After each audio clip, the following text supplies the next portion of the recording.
Hello, everyone. Good evening. Thank you for joining us tonight on our informational presentation on HUD's Moving to Work demonstration program.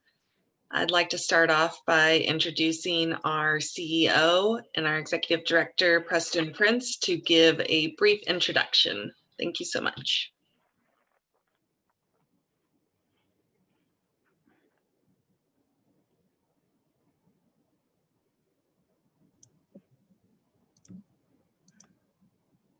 It's not letting me do my video, but I don't need one. You all can hear me, I hope. So my name is Preston Prince, and I'm really excited to be joining you tonight. More excited about you joining us tonight. We're here to talk about an opportunity that we are looking at Fresno Housing, an opportunity to join a demonstration program with the U.S. Department of Housing and Urban Development called Moving to Work. You're going to hear more about moving to work from staff, and I really want to encourage you to speak up, ask questions, and to help us make our application the best one that it can be. Thanks.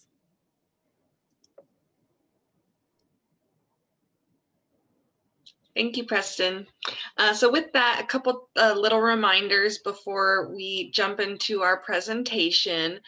We do have the Q&A function that's available for everyone tonight. So if you have any questions, please click on the Q&A at the bottom of your screen, enter your questions, and we'll do our best to answer you today. If not, we'll do some research on your question and we'll follow up in the FAQs that are posted on our website, on the MTW website.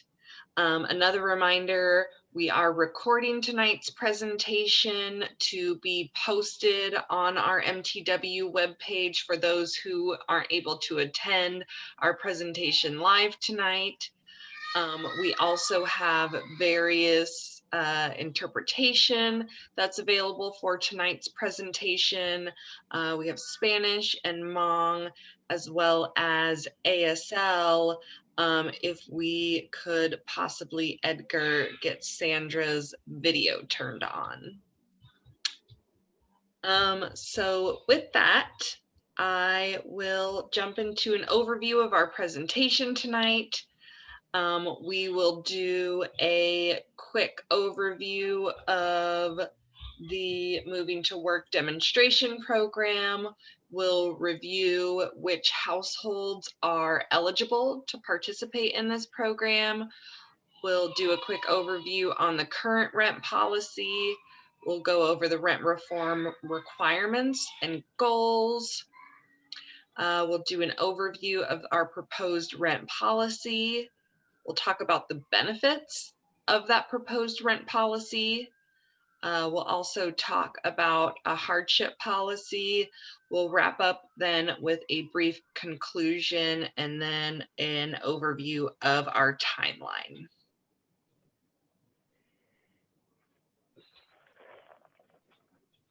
So what is moving to work? The name is a little bit of a misnomer. It has nothing to do with moving or with working. What MTW is it is a demonstration program that was established by HUD in 1996 that offers public housing authorities the opportunity to design and test innovative and locally designed housing and self-sufficiency strategies. It really gives PHAs flexibility to design and test different approaches for a more cost-effective program. And then it allows PHAs certain exemptions to our public housing and our housing choice voucher rules. And it allows us the ability to use funds flexibly.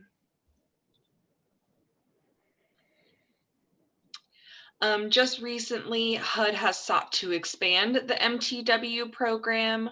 As part of that expansion, Fresno Housing was invited to apply for MTW programs, specifically under cohort 2, which is the purpose of which is to test a rent reform policy.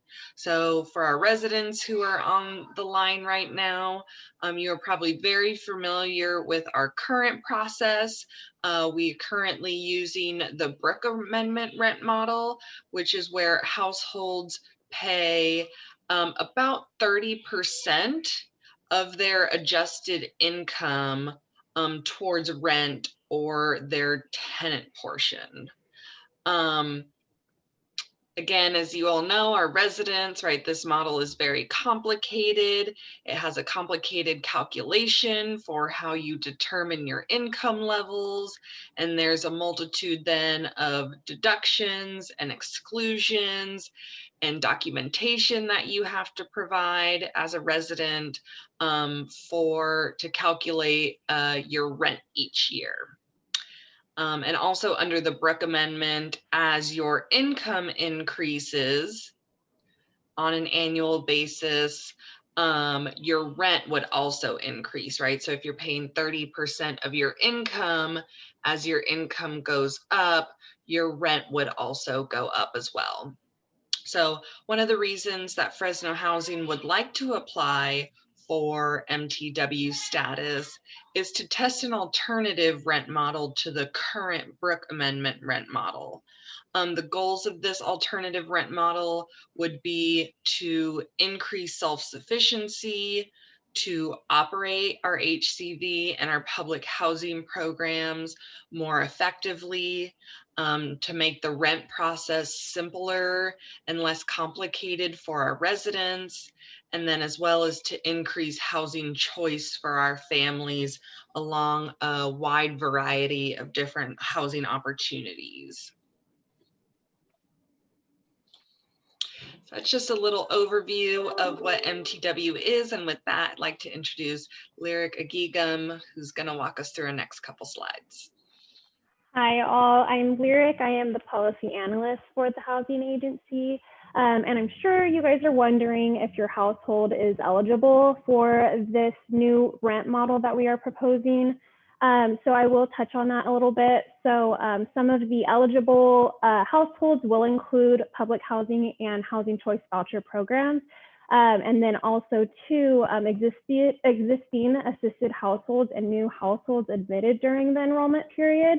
And we will touch on the enrollment period later. Excluded from the alternative rent model will be elderly and disabled households. This also includes families with a head of household or co-head or a spouse age 55 and above. Households with special purposes and home ownership vouchers. Households paying public housing flat rent or ceiling rent. Any households already participating in the Family Self-Sufficiency Program, households whose properties operate under the PBRA or RAD program, and then some of the households who choose to move to another jurisdiction. And also just note that eligible and excluded households that are listed on this slide may be subject to change prior to the enrollment period. So we will get into what we currently offer right now for rent policy. So some of the highlights that we want to touch on is that right now there is a minimum rent of $50. Household share of rent is actually based on adjusted annual income, and this includes a utility allowance. And so some adjustments, some of the examples that some examples that I want to touch on is number of dependents, some childcare expenses, unreimbursed medical expenses. So that is something that we take into consideration now. Anything that requires households to pay at least 30% of adjusted annual income towards rent. So right now, again, I think Emily kind of touched on it earlier, we are looking at 30%, like I just said, 30% of adjusted annual income, and also the adjustments are again listed here. Household income certification occurs at least every year. That's something that we are looking to change. So keep note of that. And then if the household experiences a hardship, which is a significant loss of income or increase in medical expenses, an interim income certification is performed to adjust their share of income and rent. And this is something that may be adjusted as well with our proposed rent policy. And we'll touch on that in a little bit later as well. If an HCV household rents a unit with gross rent above the payment standard, they are responsible for that incremental amount above the payment standard. So we just wanted to touch on that briefly before we jump into what we want to offer. And so current rent policy will continue to apply to excluded households. And during the enrollment period, all new admitted and currently eligible households will be randomly assigned, most likely by a lottery system. That's not guaranteed, but that just seems like the route we want to go, a lottery system. So we will have a control group and we will have a treatment group. The current rent policy will continue to apply to the control group, and the treatment group will be the group of households that will be testing the alternative rent policy. And with that, I will switch it over to Juan. Hi, Juan Lopez, Finance Manager, Fresno Housing. I will touch on sort of rent reform requirements that are mandated by HUD, as well as some of the goals of rent reform that are specific to this specific cohort, but we feel at Fresno Housing that the overall goals of the rent reform really align with our mission and vision in our agency. So we would test the alternative rent model on our treatment group, as Lyric mentioned.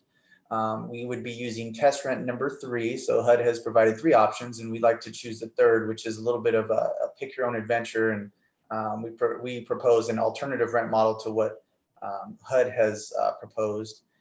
So some of the requirements: it must be a tiered or stepped rent system and must have a sample of at least 4,000 non-elderly, non-disabled households. As Lyric mentioned, these would be the households that would be put into the treatment or control groups via lottery.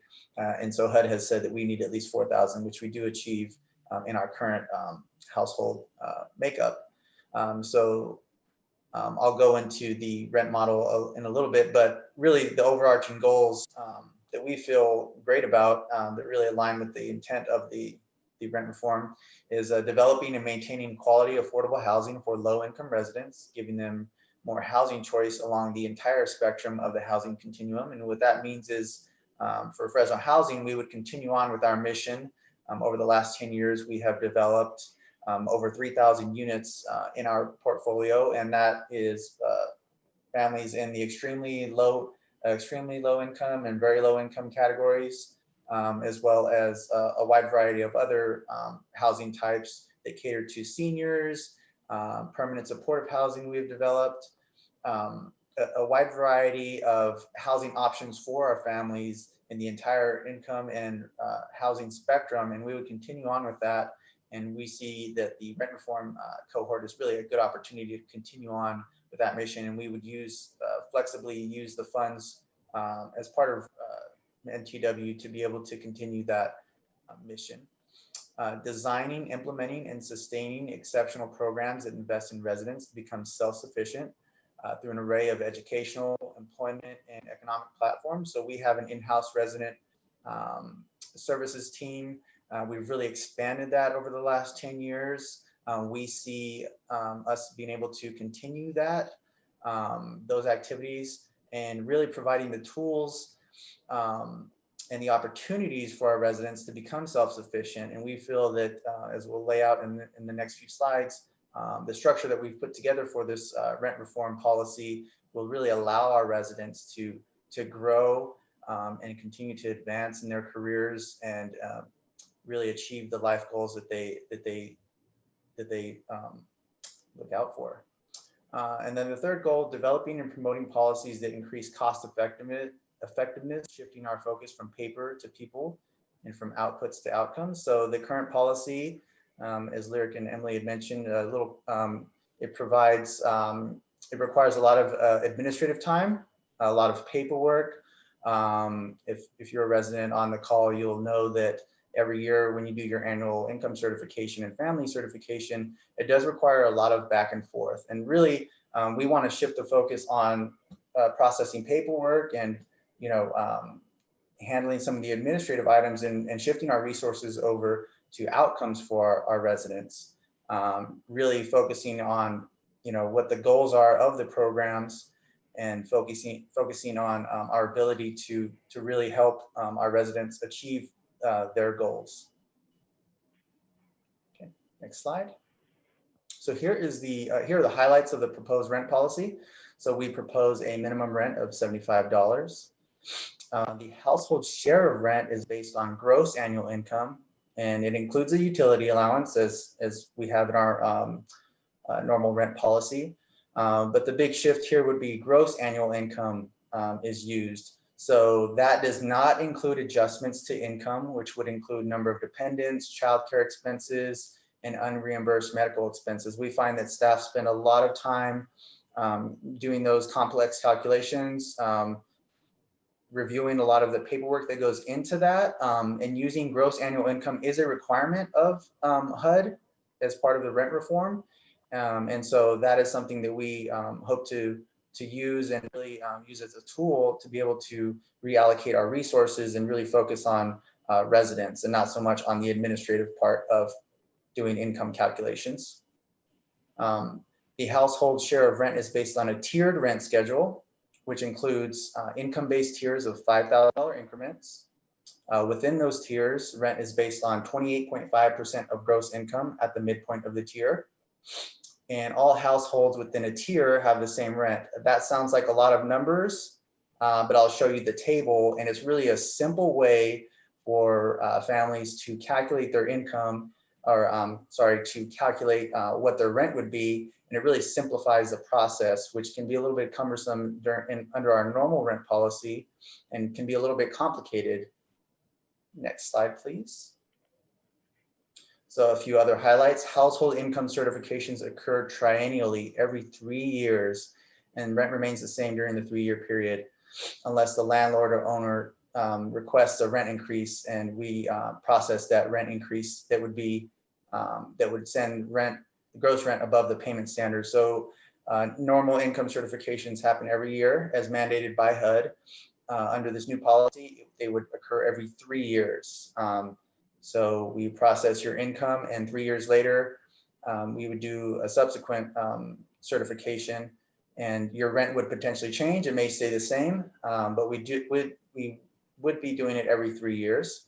However, if your household does experience a hardship, so if you experience a significant loss of income or an increase in medical expenses, we would process an interim income certification, and we would adjust your rent for a period of at least 6 months. So that's really more in line with our current policy, right? If your family would experience a loss of income or some unexpected expense, we would adjust for that.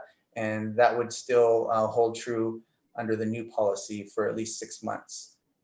And then I will say that if an HCV household does rent a unit with gross rent above the payment standard, they are responsible for that incremental amount above the payment standard. That is a HUD mandated policy that carries over from our normal rent policy to our proposed alternative rent policy. Next slide, please. So here is the structure of the rent policy. So there are, in this case, there are 14 tiers in $5,000 increments, as I had said earlier. The income is calculated. We took the midpoint between the income minimum and income maximum and multiplied it by 28.5%. And that's how we got to the tiered rent.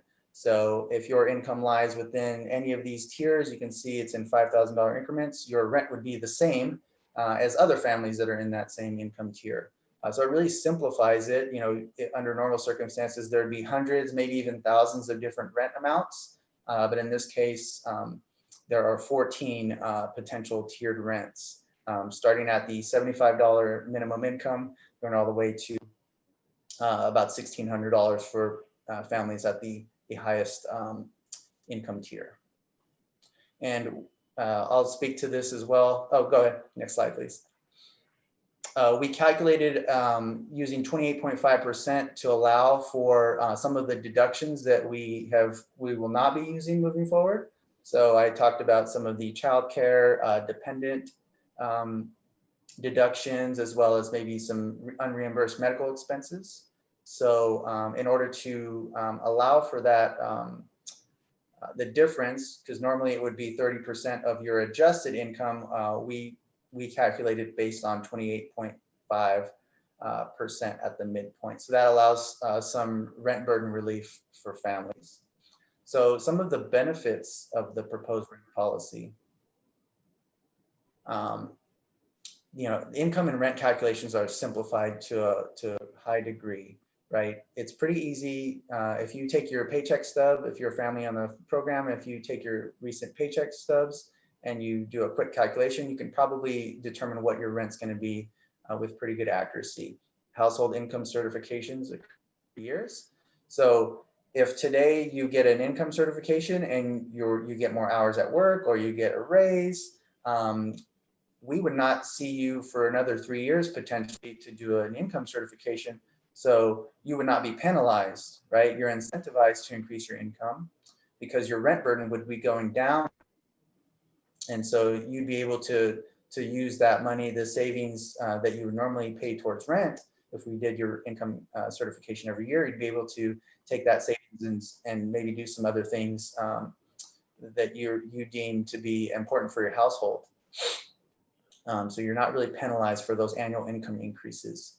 And then you're pretty stable for 3 years. So household rents through that period don't change unless you experience a hardship. So that is one good thing, as well as, you know, there's not a whole lot of, you don't need to come in for your annual income certification. It happens every 3 years now. And we have go into detail about, and that provides some protection in case of income losses or expense increases. So there is an initial enrollment period, and so we have an initial hardship policy. We wouldn't expect any household to experience a rent increase of 10% or more.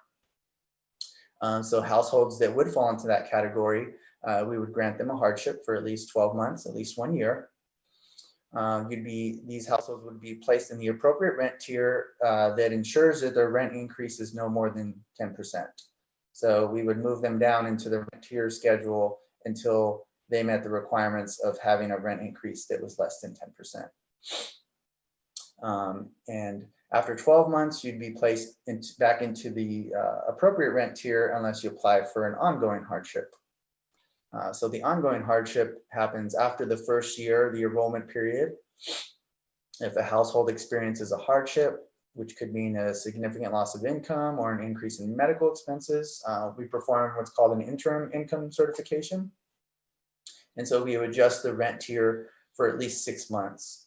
And then after 6 months, the household would be placed into the appropriate rent tier unless they reapply for a hardship. So this is kind of in line with our current hardship policy, where we feel that provides a lot of protection for families that might be experiencing some big rent increases potentially. So I will take over. Thank you, Juan. So we are kind of at the end of the presentation, but to conclude, if we are selected, HUD anticipates 6 to 12 months before policies are implemented.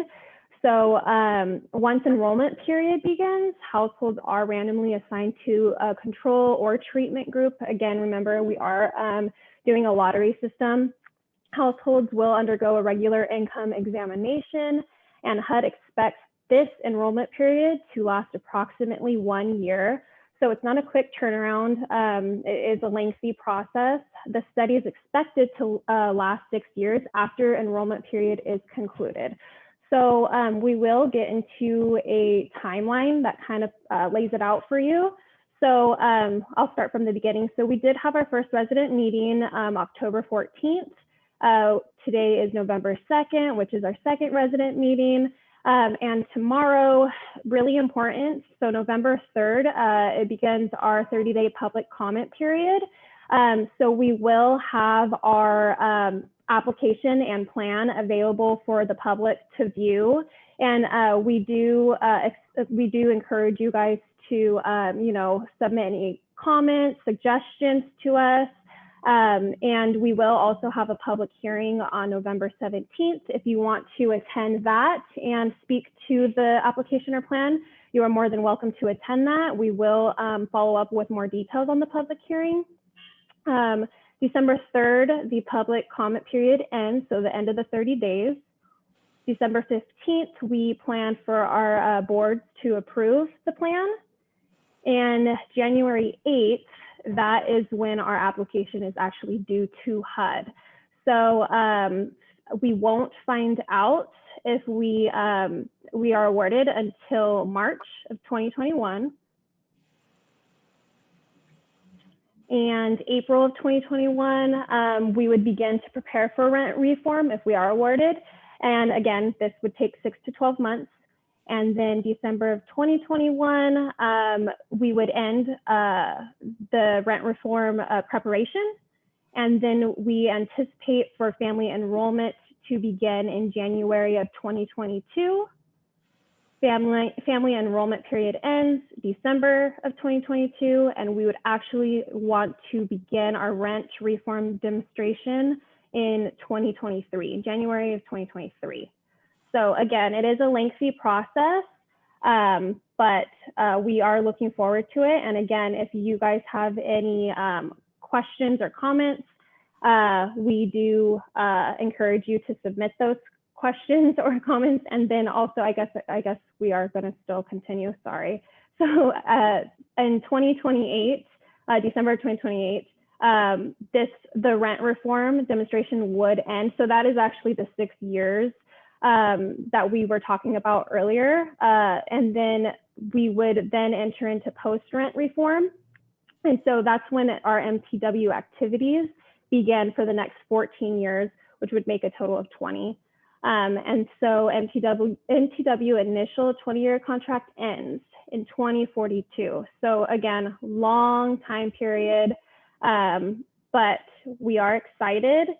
We hope that we are awarded and we are able to grant, all those benefits to our residents that we discussed today.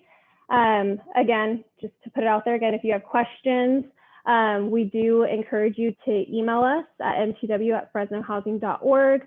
And questions and answers from today's meeting will be posted on our webpage, which you can find here, fresnohousing.org/MTW.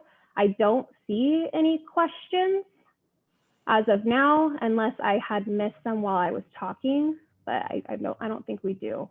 I had one question that we just answered in the chat. So we got a question about, do I have to sign up for it?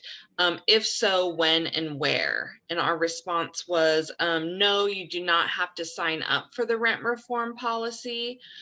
If Fresno Housing is selected to participate in MTW, we would notify our residents and then put in place a communication plan to talk through what our next steps would be. So when officially the enrollment period would start, we'd have to do the lottery to decide who's going to be in the control group and in the treatment group. And then for the families who are in the treatment group who will be paying rent under the new rent policy, then we'd go through a process with them to make sure that they understood how their rent calculations would work, what sort of documents they would need, and then making sure that they knew the hardship policies that they were eligible for. So it's definitely, you don't have to sign up, you don't have to apply to participate. If we are selected, we'll definitely be reaching out to residents over the next 3 to 6 months. Hopefully we hear back from HUD on the status of our application. Thank you for that question.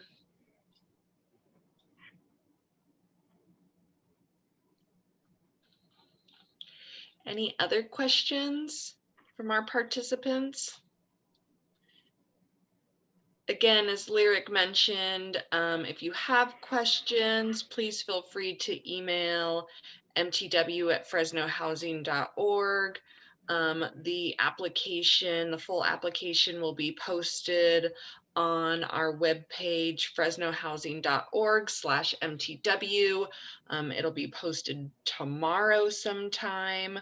And we are really looking for feedback from our residents on how this feels to you, how you think this MTW rent reform policy will affect you. Is this something you're interested in? Is it something that seems really cool to you and you'd want to participate? Or does this seem like, wow, you know, this is going to be harmful to me and our family, right? We're really looking for feedback from our families right now to understand how they feel about this going forward.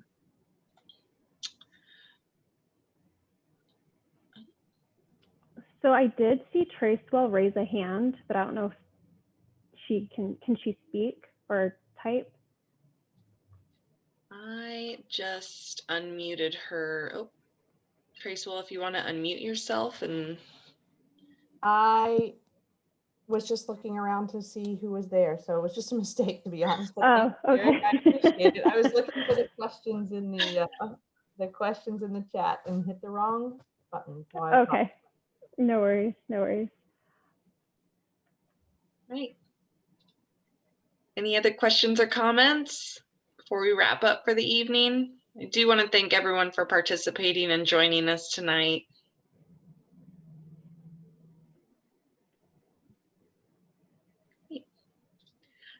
Don't see Thank any. you.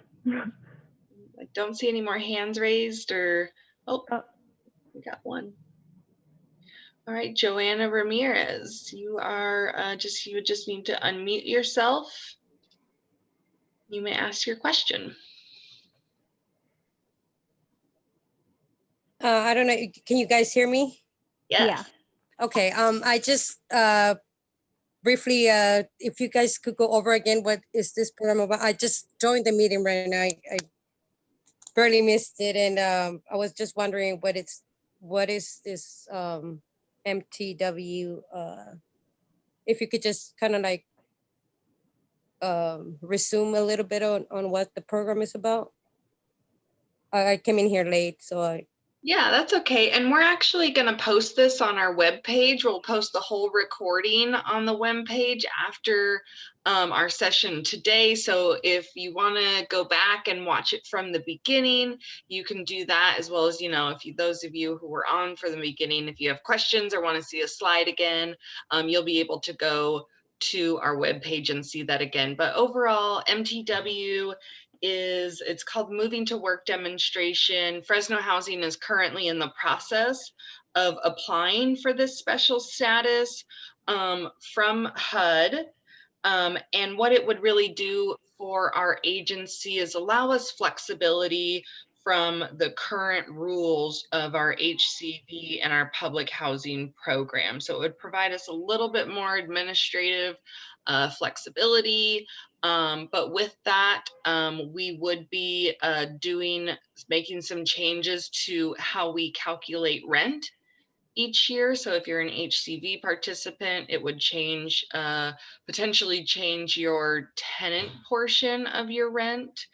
And then if you're a public housing resident, it may change the rent that you're charged. So you can go back in the slides. There's lots of information. There's a little chart that you can look at that shows under this new proposed rent policy what your rent would be based on your current income, so you can see how this policy may affect you.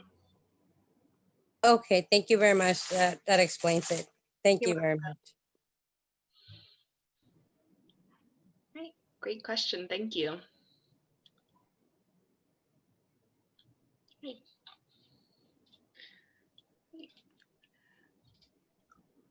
Well, again, thank you everyone so much for participating tonight. If there are no other questions, we will end for the evening. We appreciate all of your time and all your great questions. Thank you so much for joining us. Thank you. Good night. Night.